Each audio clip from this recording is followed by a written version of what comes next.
Hi friends, అసలే శ్రావణ మాసం కదండి. రోజు పూజ చేసేసరికి పిల్లలకి టిఫిన్స్ కూడా సరిగ్గా చేయడం అయితే కుదరట్లేదండి. రోజుకొక వెరైటీ ఆఫ్ టిఫిన్స్ చేసి పెడితేనే మన పిల్లలు అంతంత మాత్రం తింటారు. ఇక మన పూజకి సమయం లేదని మనం ఇడ్లీలు దోశలు ఆపేసి ఉప్మాలు అవి ఇవి చేస్తామంటే వాళ్ళేమో తినట్లేదు.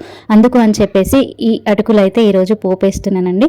సో ఇవైతే అట్లీస్ట్ స్నాక్స్గా అయినా పట్టుకెళ్తారు కదా. మార్నింగ్ ఎంతో కొంత టిఫిన్ రైస్ తినేసి మళ్ళీ ఈ స్నాక్స్ తింటే ఎంతో కొంత హెల్దీగా ఉంటుంది కదా అని చెప్పేసి ఈరోజైతే అటుకులు పోపేస్తున్నాను.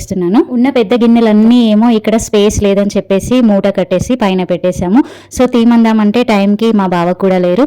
అందుకని చెప్పేసి ఈ చిన్న గిన్నెలోనే అసలు కొద్దిగా అడ్జస్ట్ చేస్తూ ఇవైతే చేస్తున్నాను. అదేదో రవితేజ సాంగ్లో మే నెలలో ఎండ హాయ్ ఆగస్ట్లో వాన హాయ్ అంటూ పాట వస్తుంది. కానీ మనకి ఇక్కడ చూస్తే అసలు ఆగస్ట్లో ఇది వర్షాకాలమా ఎండాకాలమా అనేది కూడా అర్థం కానంతగా ఉక్కపోస్తుందండి. మనం ఎన్వైరన్మెంట్ని ఎంత పొల్యూట్ చేస్తున్నామో, చెట్లను ఎంత నరికేస్తున్నామో అంతగా కూడా మనం అనుభవించాల్సి వస్తుందండి.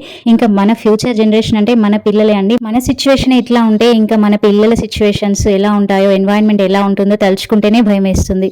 మన కోసం కాకపోయినా మన పిల్లల కోసమైనా ఎన్వైరన్మెంట్ని ఎనర్జీని కాపాడుకుందాం ఫ్రెండ్స్. ఇక మా అటుకులు అయితే రెడీ అయిపోయాయండి. టేస్ట్ కూడా బాగానే వచ్చింది. ఆగండి వెళ్లే ముందు వీడియోకి లైక్ ఇవ్వడం మర్చిపోవద్దు.